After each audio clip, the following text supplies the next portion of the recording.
Familia ya rais wa zamani wa Zambia Edgar Lungu, ambaye alifariki wiki iliyopita nchini Afrika Kusini, imesema Lungu ameacha maagizo ya kwamba rais wa sasa wa Zambia Hakainde Hichilema hapaswi kuhudhuria msiba wala kusogea popote ulipo mwili wa Lungu. Hayo yameelezwa na msemaji wa familia, ambapo tamko hilo limekuja hivi punde wakati kukiwa na mzozo mkali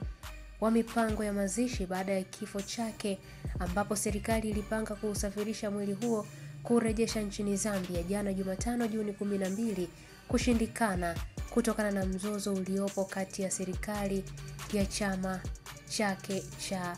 Patriotic Front PF. Taarifa iliyotolewa na mwanasheria na msemaji wa familia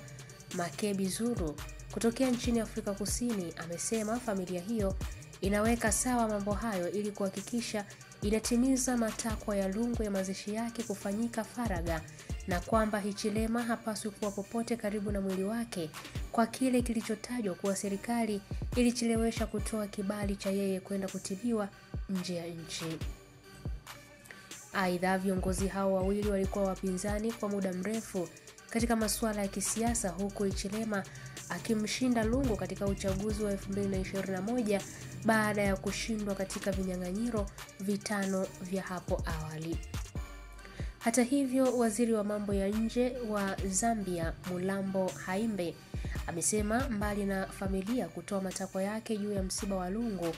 ameweka msisitizo kwamba msiba huo unawahusu raia wote wa Zambia na wangetaka kuomboleza, hivyo serikali ingesema inaendelea na mashauriano na familia kuona namna bora ya kusafirisha mwili wa Lungu kwenda Zambia.